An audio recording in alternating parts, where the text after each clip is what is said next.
আপনাকে স্বাগত জানাই। নমস্কার, আপনাকে অসংখ্য ধন্যবাদ আপনার চ্যানেলে আমার একটা ইন্টারভিউ নেওয়ার জন্য।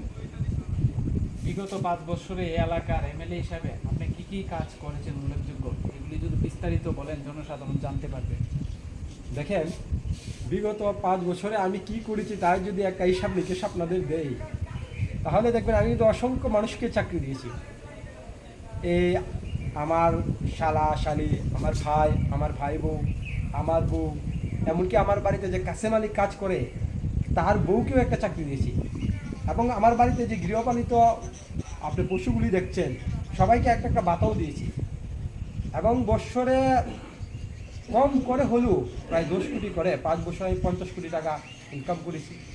এগুলি এখন আমি ব্যাংকে রেখেছি। তাছাড়া সেই টাকাগুলি থেকে কিছু জমি কিনেছি। দেখেন পিতার বাড়িতে এই যতগুলি জমি দেখছেন সবগুলি জমি আমার।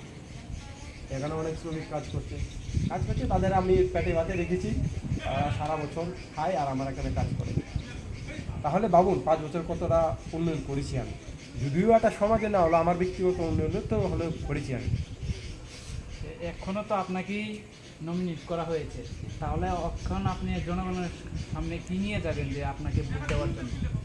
দেখেন, বিগত 5 বছরে যা করার আমার আত্মীয় স্বজন পরিবার বা আমার জন্যে তা আমি কিন্তু করে নিয়েছি। এখন আমাকে লোকে ভোট দিয়ে মেলে না বানালেও আমি সারা জীবন বসে খেয়ে চলে যেতে পারবো। কিন্তু এখন যদি জনগণ আমাকে চান্স না দিয়ে রামবাবুকে চান্স দেন, তাহলে কী হবে ভাবুন তো একবার। রামবাবু আবার আমি যা যা করেছি, আত্মীয় স্বজনকে চাকরি দিয়েছি, আমার পরিবারের সব লোকজনকে চাকরি দিয়েছি, আমার বাড়ির যে গৃহপালিত পশুগুলি আছে তাদের বাধা দিয়েছি। কম করে হলে আমি 50 কোটি টাকা ইনকাম করেছি 5 বছরে। রামবাবু কিন্তু এগুলি করে পরের 5 বছর যদি রামবাবু তার ক্ষমতা আসতে পারে, তাহলে কিন্তু জনগণের জন্য কিছু করে। তাহলে আলটিমেটলি কী হবে? আমার 5 বছরের জনগণ বঞ্চিত ছিল, আগামী 5 বছরের জনগণ বঞ্চিত হবে। তারা আমার মনে হয় বুদ্ধিমান জনগণ আমাকেই ভোট দেবে। কারণ তারা জানে আমার জন্য যা ইনকাম করা আমি 5 বছরে করে দিয়েছি। 5 বছর যদি আমাকে সুযোগ দেয়, তাহলে আমি তন মন সব দিয়ে ডেডিকেট হয়ে তাদের উন্নতির জন্য কাজ করব। তাহলে আপনি ভাবুন, জনগণ রামবাবুকে ভোট দেবে না আমাকে ভোট দেবে? কাকে ভোট দিলে জনগণের উন্নয়ন হবে বলে মনে হয় আপনার?